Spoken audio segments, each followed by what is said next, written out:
Alors bonjour à tous, aujourd'hui je vais faire une vidéo sur la pêche et montage du Congre quoi. Donc alors tout d'abord on va commencer par la canne. Donc ça c'est une canne que j'ai acheté à Cabesto, c'est Okuma la marque. Donc c'est assez connu dans le milieu de la pêche et donc bon, je l'ai payé 90 euros. Bon voilà c'est un budget mais bon ça vous êtes sûr d'avoir une canne qui va bien tenir. Donc on peut voir déjà le... C'est quand même assez solide, c'est du bon matos, c'est une canne de traîne. Donc là vous avez le moulinet réglable en étoile et donc là on dévisse et on revisse pour le serrer. Et là c'est le pick-up, ouvert, fermé. Donc voilà, c'est tout simple. C'est deux comptes d'utilisation. Donc en ce qui concerne la pêche, donc ça, vous le calez dans... Putain, j'ai laissé ouvert. Donc ça, en ce qui concerne la pêche, pour le lancer, c'est un peu compliqué. Il faut forcer, voilà quoi. C'est ça le truc qui est dommage. Par contre, après, quand vous avez un poisson dessus, c'est vraiment agréable d'avoir une bonne canne comme ça.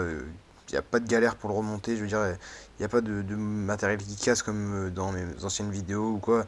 Là, je suis sûr que je pars sur du super matos. En ce qui concerne le calage de la ligne, donc en fait, la canne, on la cale entre deux rochers. Donc il faut qu'elle soit bien calée, hein, parce qu'il ne faut pas qu'elle parte à l'eau, ce serait dommage quoi. Et donc cette canne, une fois qu'elle est bien calée, donc on serre le frein pardon, à fond. Donc là il est serré à fond. Et donc on ferme le pick-up, logique. Et tout au bout, on va venir mettre une petite, pas tout au bout pardon, on va venir mettre une petite clochette, donc à peu près à ce niveau-là. Voilà, ou là, pour pas que ce soit au bout, parce qu'au bout des fois il peut y avoir beaucoup de vibrations, la clochette elle tombe et tout, enfin voilà c'est dommage. Puis voilà. Donc ensuite, pour le montage, donc là je vais vous montrer comme ça. Donc là bon là normalement c'est mieux les olives, mais bon j'avais que ça, du coup j'ai fait avec. Ça c'est plomb style palangrotte, voilà.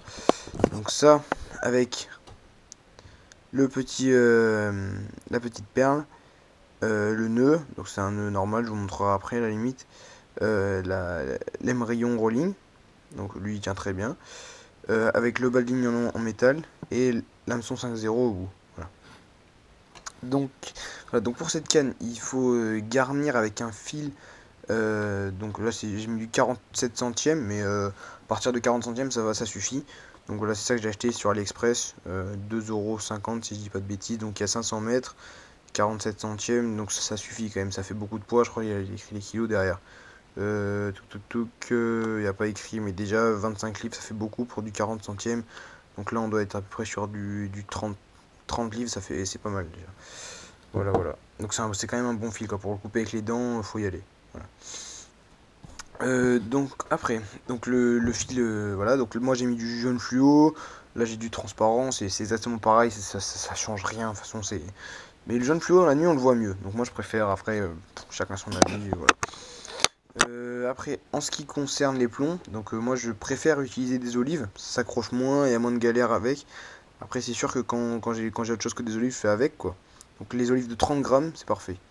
En fait, un plomb qui fait 30 grammes, il sera assez polyvalent pour faire quand il y a un peu de vague, quand il y a un peu de vent. Ça va réussir à se caler dans tous les cas. Alors qu'un de 20 grammes, c'est un peu plus compliqué. De toute façon, on voit bien la différence déjà. Là, entre le 20 et le 30, c'est un peu. Le 30, il est un peu plus gros quand même. Voilà, voilà. Donc ensuite, donc on a les perles. Donc pour protéger le nœud. Donc c'est des perles en plastique, c'est tout bête quoi. Pareil AliExpress, pas cher, je me rappelle plus le prix. Ensuite, les hameçons, c'est du 5.0. Donc faut pas avoir peur de la taille, le congre il bouffe tout, donc que ce soit du 5.0 ou... voilà, ça va très bien. Donc c'est hameçon 5.0, donc faut vraiment pas avoir peur avec le congre, la murène, c'est du solide, ça bougera pas. Donc ils sont un peu vrillés, comme on peut voir. Ça sert à rien. Donc c'est des autoferrants avec le petit pic qui revient comme ça. Donc en gros, le poisson dès qu'il va mordre, il va se piquer. Donc faut pas avoir peur de se dire pourquoi l'hameçon il est pas droit et tout. Non, on s'en fout complet. Ça va très bien. Il y a l'ardillon. Bon après, le seul truc c'est qu'au bout d'un certain temps, il commence un peu à s'émousser là au niveau de la pointe. Mais bon, pour des hameçons qui coûtent, je crois, j'ai payé 4,90€ les 100. C'est vraiment négligeable. On le change et puis c'est vite vu quoi. Voilà. Donc après en ce qui concerne les émerillons, donc moi c'est des émerillons barils. Voilà, donc c'est tout simple hein, comme ça. J'ai acheté pareil sur AliExpress, je sais plus, 3€ les 50, je crois, un truc comme ça, une connerie. Donc voilà, bon, ils ont quand même une bonne résistance, voilà, c'est quand même du solide. j'ai remonté quand même des belles pièces avec, quoi, faut pas avoir peur. Donc ensuite, pour les clochettes, bah pareil, c'est des clochettes AliExpress, je t'ai acheté 20 € les 100, donc c'est vraiment pas cher, ça fait 20 centimes la clochette par rapport à un magasin, c'est vraiment, c'est rien du tout, quoi. Voilà. Si on concerne le couteau, il vous faut un gros couteau, donc bah, inoxydable c'est mieux, ça fait pas dégueu, quoi. Faut qu'il soit bien tranchant pour bien pouvoir découper et qu'il y ait une bonne prise en main avec, enfin qu'il soit quand même solide parce que le con il vous défonce votre couteau et voilà.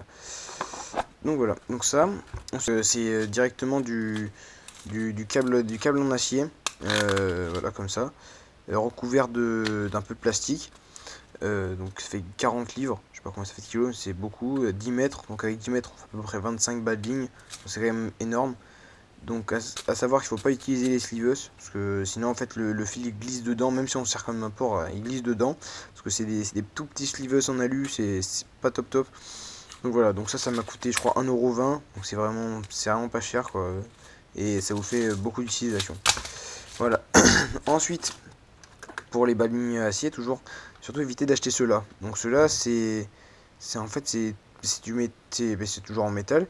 Et sauf qu'en fait c'est entouré, là en fait là au lieu que ce soit un sertissage ou un nœud, c'est entouré d'un fil d'acier. Et du coup ça tient que dalle. Genre le premier congre il va tout vous bouger, le deuxième ça va péter, ou même au premier des fois. C'est pour ça que j'utilise plus ça. Et concernant le trident, franchement je préfère 10 fois utiliser un simple qu'un trident. Parce que ok, il y en a qui vont dire oui avec le trident on attrape les poulpes et tout, mais on a plus de chances d'attraper un congre qu'un poulpe. Et du coup le congre il décrochera plus facilement sur un triple que sur un simple. Donc au niveau bas de ligne, en fait, quand on l'a fait, ça donne ça. Donc, je vais vous montrer comment on le fait dans 5 minutes. Je vais faire un petit genre de tuto là, voilà.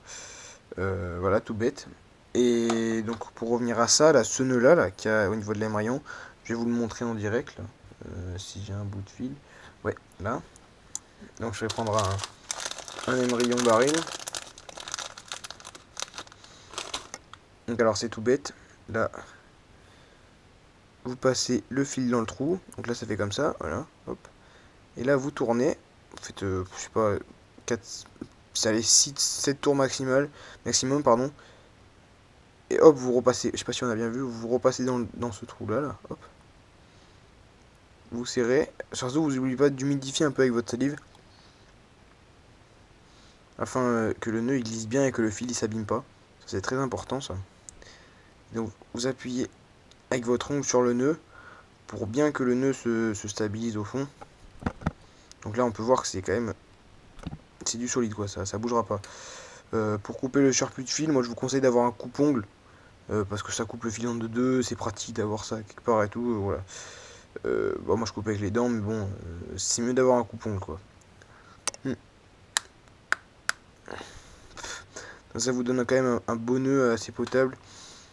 Alors, pour ensuite mettre votre perle, qui va venir protéger ce nœud justement. Lorsque vous avez un con, parce qu'en général ça tire beaucoup, donc il vaut mieux. Donc là voilà, donc là ça protège bien, il n'y aura pas de souci là-dessus. Voilà, voilà. Bon, je vais vous faire le balayage en métal et on se retrouve dans 5 minutes. En ce qui concerne la frontale que j'ai dans toutes mes vidéos de pêche de nuit, donc c'est celle-là. Donc c'est une frontale AliExpress que j'ai payé je crois 13 € plus les deux chargeurs, enfin les deux piles rechargeables. Je crois que j'ai payé 2 € les deux, voilà, donc c'est pas super cher. Et ça éclaire vraiment super bien, de toute façon on voit sur les vidéos une petite démo là. Donc là ça éclaire vraiment super bien quoi, genre ça éblouit limite. Donc ça c'est vraiment le top quoi, pour la pêche de nuit, il n'y a vraiment pas photo pour faire les montages et tout le soir pour pas galérer pour les nœuds. C'est vraiment la patate. Donc après c'est vrai que les finitions on dira qu'elles sont pas top, on a un peu mal au front au bout de plusieurs heures d'utilisation, mais bon c'est normal quoi. Hein, il ne peut pas mettre des coussinets non plus, et non franchement c'est une bonne lampe. Donc avec ça c'est élastique. Et moi ce que je fais c'est qu'en fait la lampe elle a 1h30, 2 heures d'autonomie. Et donc en fait là elle a une prise, un chargeur Samsung pour la charger quoi. Là. Et moi ce que je fais c'est que je prends un chargeur portable avec le fil chargeur Samsung et je le branche à la batterie portable et du coup ça me permet d'avoir une autonomie de 6-7 heures, ce qui est carrément parfait quoi pour ça. Donc elle est réglable comme ça en hauteur. Et vous avez différents types d'éclairage. Après, ça change pas grand chose, franchement. Voilà. Vraiment super produit, je conseille quoi. Pour 12 euros, c'est vraiment bien. Voilà, voilà. Concernant la boîte, c'est une boîte AliExpress aussi. Bon, elle est arrivée cassée, du coup, je me suis fait rembourser, mais convient très bien. On peut mettre pas mal de trucs dedans. Voilà, voilà quoi. J'ai rien à dire. Voilà. C'est quand même un plastique assez solide. Genre, j'ai déjà marché dessus, c'est pas cassé.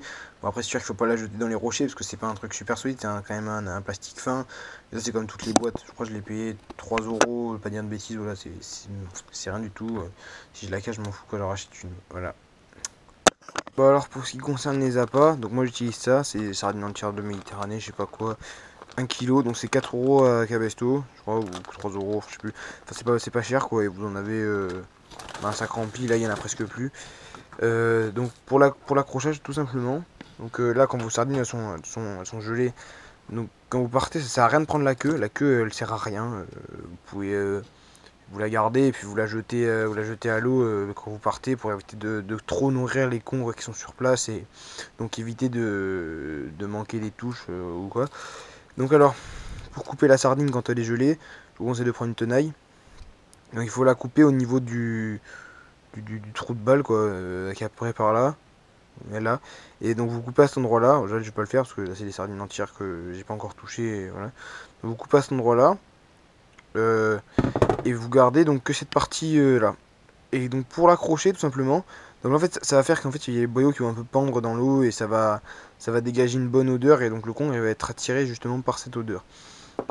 Donc pour l'accrochage, tout simplement, moi non plus j'y croyais pas au début, mais c'est vraiment super simple.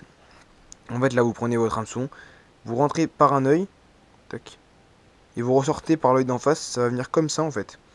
Et en fait il va y avoir une super bonne tenue de d'appât, c'est vraiment, ça tient super bien.